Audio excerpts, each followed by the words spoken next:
So, after the discussion of cultural and educational rights, let us proceed towards a very important article called Right to Constitutional Remedies. See, why I'm saying that this is a very important article, sorry, very important fundamental right, because this fundamental right called Right to Constitutional Remedies will enable for the protection of all the remaining fundamental rights in the constitution. Because of this fundamental right, all other fundamental rights will be protected and safeguarded. And let us see how they are safeguarded and protected. And before that, let us see what is this right to constitutional remedies. Article 32 of the constitution will describe about the constitutional remedies, and it also says that the fundamental rights are justiciable. That is, a suit can be filed in a high court or Supreme Court if fundamental rights are violated. So, which means that under Article 32, fundamental rights get justiciable nature. That means if anybody, any government try to restrict the fundamental rights of its citizens, or if the governments try to, or if anybody tries to violate the fundamental rights of anyone, then the courts will come into scene to make sure that these fundamental rights are in function. So, courts like High Courts and Supreme Court will involve if fundamental rights are violated. And Article 32 also gives the right to constitutional remedies to its citizens to move the Supreme Court for the enforcement of these fundamental rights which are belonging to them. See, Article 32 is having two function. One function is it makes these fundamental rights to be justiciable. That means if any violation happens, it makes people, it protects the fundamental rights by taking up such cases. In another way, Article 32 will give right to people to move to courts. Okay, on one hand, right to Article 32 will make the protection of fundamental rights. On the other hand, it also gives citizens a right to move to the courts. And Dr. Ambedkar, who was the drafting chairman and now who was generally regarded as father of Indian Constitution, he generally referred this as the soul of the Constitution. So, right to constitutional remedy and Article 32 as soul of the Constitution, because of this article and this fundamental right, all other fundamental rights are being protected through the Supreme Court and High Courts.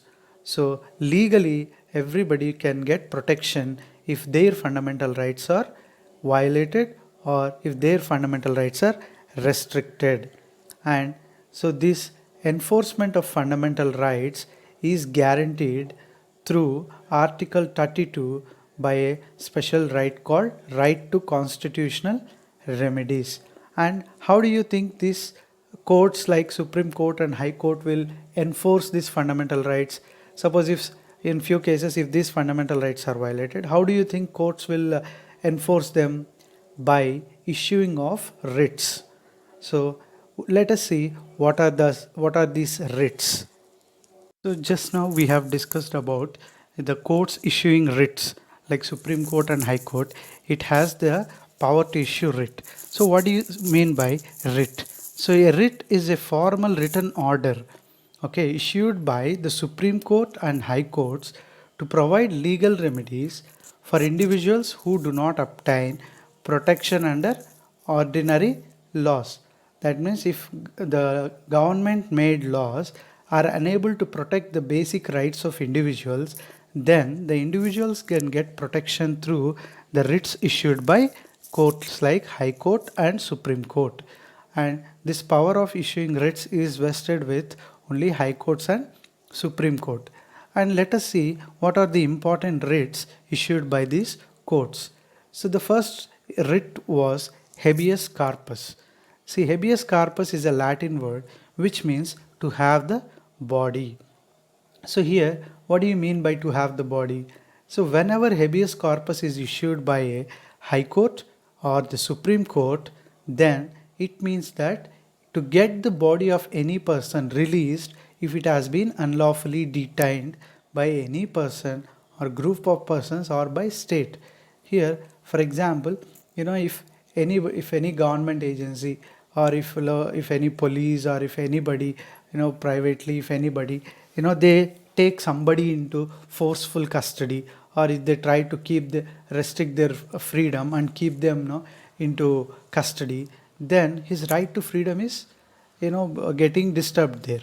Hence, and if this job is, if such forceful custody is done unlawfully, that means illegally, then at that point of time the courts will involve and issue this habeas corpus to get that person released. Not that if he has done some illegal thing and if he has been taken into custody, habeas corpus won't apply. If somebody has been physically taken into custody by government or anybody forcefully or illegally, then in such circumstances Supreme Court will involve, or high courts will involve and issue habeas corpus to get that person released, so that his right to freedom is safeguarded. And coming to the another writ called mandamus. So in Latin, mandamus means we order. Here, the order is generally given by a superior court to its lower court. So, saying that lower court is not doing its duty properly, or that lower administrative agency is not doing its duty. In such circumstances, the superior court will issue mandamus and ask that court, or ask that administrative agency of government to do its duty. So then comes writ of prohibition. So the writ of prohibition is an order issued again by a superior court to lower court. And for what purpose this order is issued? In case if the lower court exceeded its jurisdiction limit. See, every court will have its jurisdiction limit. So the highest court in the country is Supreme Court, and a high court can function in its own state level. It cannot go and function throughout India. So it has its own jurisdiction. A subordinate courts at a district level will have jurisdiction at district level. If any lower court exceeds its limit of jurisdiction and try to involve and proceed in a case, then, or if already that court is proceeding with a case beyond its jurisdiction, then at such circumstances the superior court will issue writ of prohibition and try to stop the this extra jurisdictional functioning that is happening. So this is about writ of prohibition. So in mandamus, only it orders the lower court to do its duty which it is not doing, whereas in writ of prohibition it stops the functioning of a lower court because it has exceeded its limit.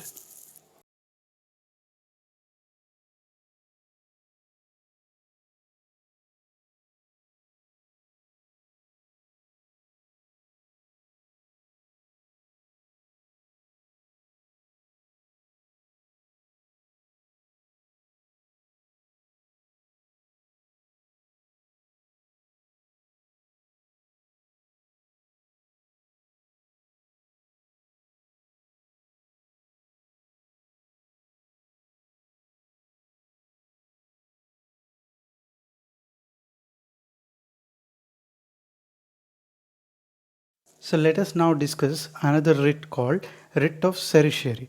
So what do you mean by writ of certiorari? So it is a writ issued by a superior court to a judicial authority or its lower court desiring to be informed of what is going on. Or the writ of prohibition will be issued when certain proceedings are going on in the lower court, or if this court has already passed an order. See, let us understand this. There is very similarity between writ of prohibition and writ of certiorari. So writ of prohibition will be generally issued when the lower court exceeds its functioning or jurisdiction.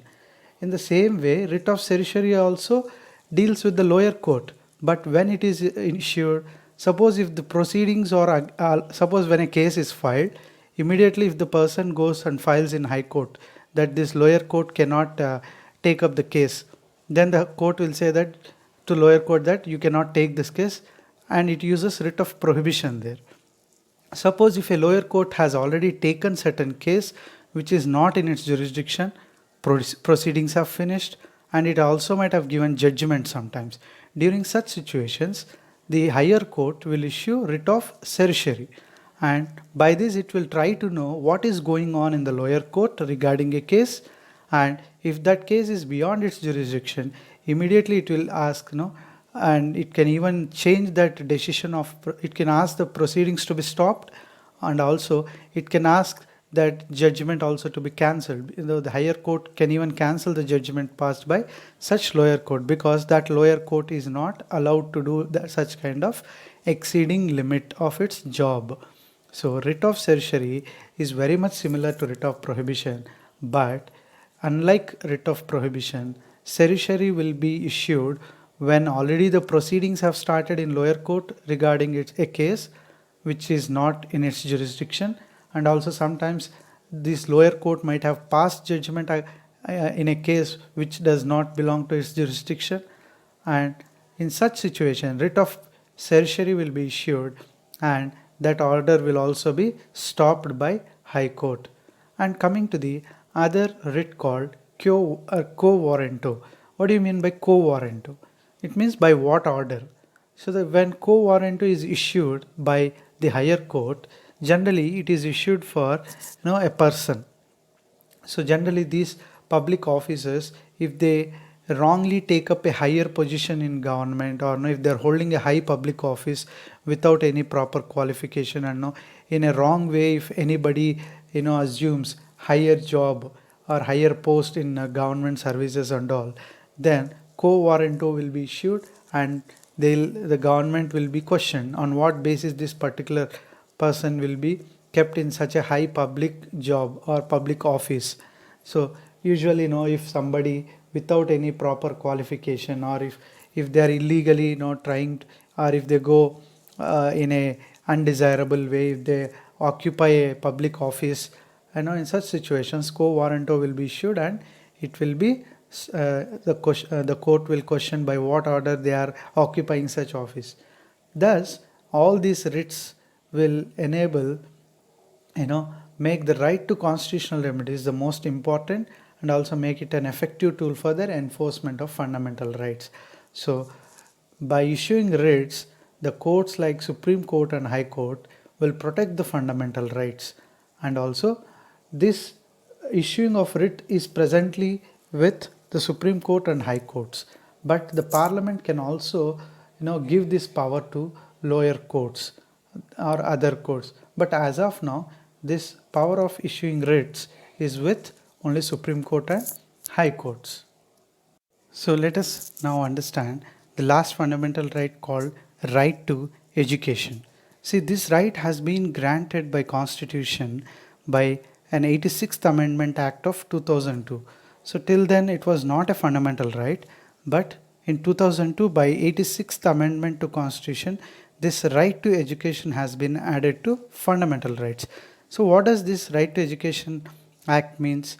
So this act will provide free and compulsory education to all the children of age of 6 to 14 years, and in such manner as the state may by law determine. So the fundamental right has been inserted in Article 21A. Say Article 21 generally deals with if anybody is deprived of their life, liberty and life, then Article 21 will use to come for protection. But here Article 21A, it is subclause. So Article 21A will give you the freedom or fundamental right called right to education.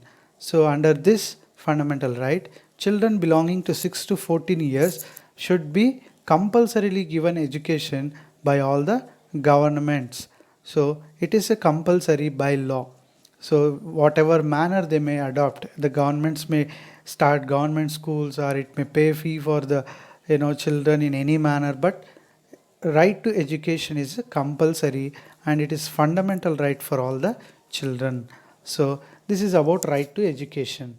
And right to property. Earlier, through Article 31, right to property was placed in fundamental rights, but later it was removed. So that means citizens in India can purchase, hold and dispose of movable and immovable properties.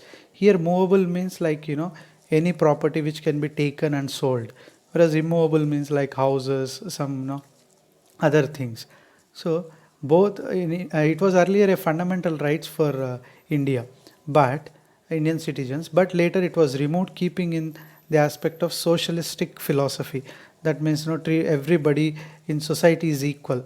Suppose if somebody in this fundamental right, there may be a chance of exposing that somebody has this much property and somebody has this much property. So in various ways it reflects, it goes against the socialistic philosophy of constitution.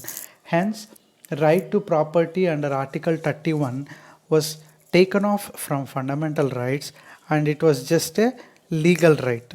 So by using 44th amendment of the constitution in 1978, this right to property has been taken off, and it is just given the status of legal right instead of fundamental right. So after understanding the fundamental rights, so then let us proceed the conclusion part of this fundamental rights. See, what is the use of this fundamental rights at the basic level?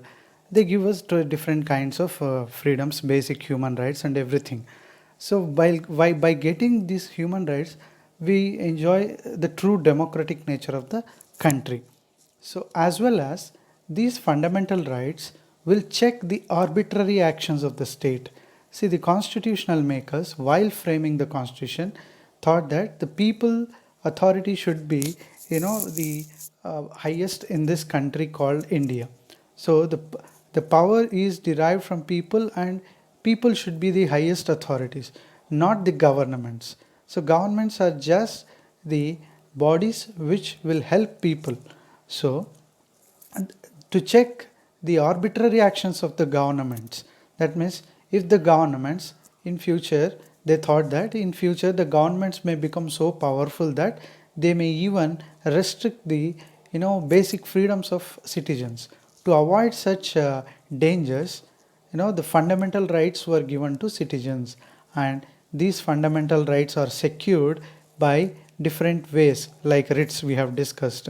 And because of these fundamental rights, the actions of government are checked. Their arbitrary actions can be stopped. What do you mean by arbitrary action? That means sometimes governments become very strong and they may take their own decisions. So without taking concern of, without concerned about the people's problems, they may become so powerful and they take their own personal decision and they may become very powerful, and it results in loss of basic rights also to people. So that thing was kept a check through fundamental rights. Also, Article 13 subclass 2 declares that all laws and executive orders in force before the commencement of constitution will also become void. That means, see, our constitution, we have adapted it from January 26th 1950. Before that also we had some rules and regulations, and now we had certain laws made already. And any law made by government before the commencement of constitution, if it tries to restrict fundamental rights or if it going beyond the constitution, then all such laws and orders passed by the government will become invalid.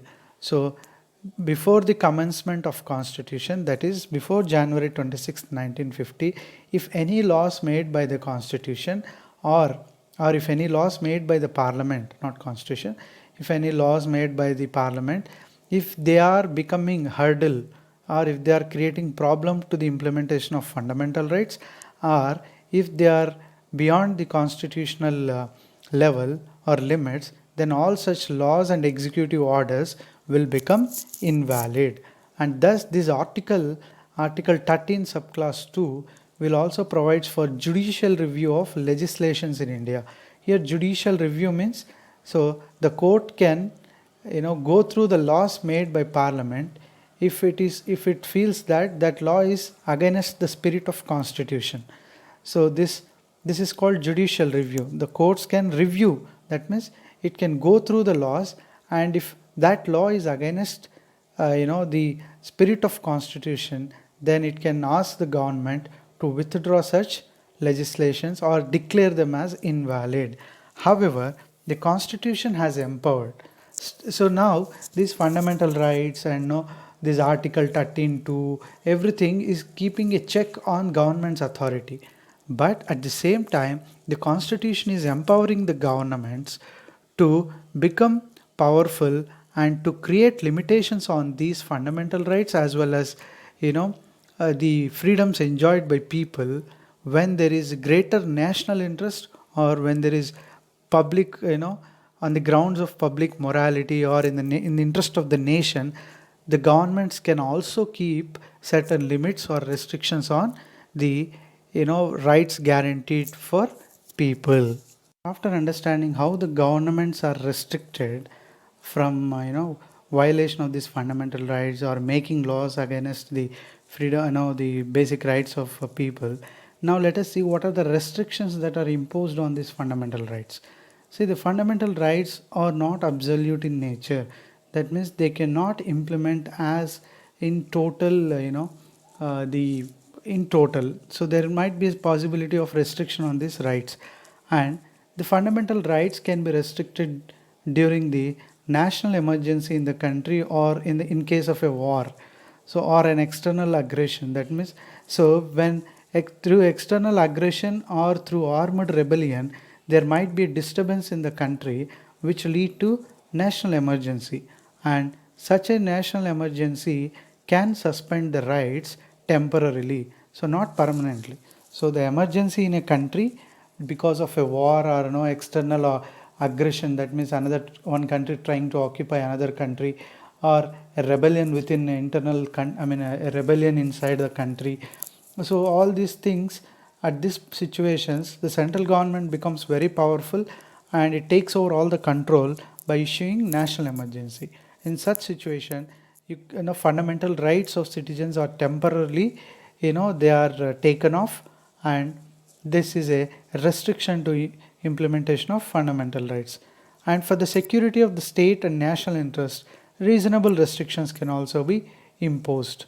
That means, in the interest of the nation, if there is a common good that can happen to nation, then definitely the governments will impose certain restrictions on these fundamental rights, and parliament has complete authority over application of these fundamental rights, or they can modify the fundamental rights in a different, not that they can completely change the nature of fundamental right, but they can modify it for the purpose of armed forces and intelligence organizations or the police, because to make these organizations very strict in the discharge of their duties, what governments will do is they may try to modify these fundamental rights for these people. Suppose armed forces, army people, they have to maintain a lot of secrecy for the country, and they know they cannot disclose all the information which they know. So there will be a certain modification on their fundamental right. Little restrictions will be imposed on them, so that in the nation's security, they have to sacrifice a bit of they have to undergo a bit of restriction on their rights, like armed forces, police people, and other intelligence bureau organizations, the officers working or the people working for such thing. They feel they have certain restrictions over their fundamental rights, which is also a restriction or limitation. And there are some laws made by parliament which will definitely restrict the fundamental rights, like ESMA Act, we have discussed, MISA Act, like Maintenance of Internal Security Act. When there is an internal problem in the country, MISA Act will be imposed where no fundamental rights will be restricted. Defense of India rules. So this was made after Second World War. During the time of if suppose a big revolutionary activity may happen and it leads to some internal security of the country to danger, then Defense of India rules will be act will be imposed, and all fundamental rights will be restricted, and they'll try to control the situation. Preventive detention, as we have discussed this act earlier only. If any person, if he is outside, then he may cause some disturbance to the law and order, then he will be taken into custody, and he will be kept under the control of police where his freedom is restricted. So this is also Preventive Detention Act, or it will restrict the freedom or the fundamental rights. And the National Security Act 1980, and Essential Services Maintenance Act, where I told you that the public transport and health agencies, which are basic, which are emergency requirements for people. If these people are suddenly go for a strike, it will cause a major disconvenience. To avoid such disconvenience or disadvantage to people, such all acts were made, and these acts, they directly influence the imposition of enforcement of fundamental rights, but still they are allowed because of the interest of the nation, because of the common good that the nation has to gain. So these are the restrictions imposed on the fundamental rights by the governments. So let us now see how these fundamental rights are suspended during the proclamation of national emergency. See, under Article 352, the President is empowered to declare national emergency on the advice of the Prime Minister and his Council of Ministers. As soon as this proclamation is in operation, then the legislative body or the legislature is free to make any law, and the executive will have the power to take any action, even by restricting the fundamental rights like freedom, speech, right to form assembly, association, residence, profession, or occupation. So here, when national emergency is in operation, the legislature can make any law that can temporarily restrict the freedom, or that can temporarily restrict the fundamental rights, as well as the executive can take any action. So even it can go to the extent of restricting the fundamental rights, so that the national emergency will operate. And so to make the national emergency operational, the both legislature and executive will function so that these basic fundamental rights are restricted, and they will be in a way not like an extreme level, but to a way like right to freedom of speech and expression. All such things will be curtailed, or they will be completely no, they will be restricted mostly, and these restrictions remain in effect as long as the emergency is in operation. So generally the emergency can be extended for a period of 1 year. So whenever it depends on the parliament decision. So till the emergency is in operation, the restrictions can be imposed by both legislative and executive on the fundamental rights. And when the emergency is in operation, the president may also issue an order that you cannot go to courts like High Court and Supreme Court for the enforcement of fundamental rights. So in case of such a situation, the Supreme Court and the High Court shall be powerless. So the president will issue an order specially saying that nobody in emergency is allowed to go to court for the enforcement of fundamental rights, or the courts will also become powerless. How they'll become powerless? They cannot issue any writs for the enforcement of these fundamental rights. So the presidential order during national emergency will completely suspend the fundamental rights. So this fundamental rights will be suspended temporarily. So to whatever extent the national emergency is present, to that extent these fundamental rights are restricted. So till the emergency is there, you cannot expect these basic fundamental rights to be operational as a whole, and as you cannot expect them to be in very much operational. You can see the paper clipping of president proclaiming national emergency in the slide. During Indira Gandhi time in 1975, this national emergency was proclaimed, and you can even see the paper heading there, preventive arrests were happening, because the government feels that certain groups and certain people will provoke the common public, so they'll arrest them in advance, and they will detain, or they take them into custody, and they'll arrest them and keep them in prisons and home arrest. They'll do many such things, so where all the fundamental rights will be suspended.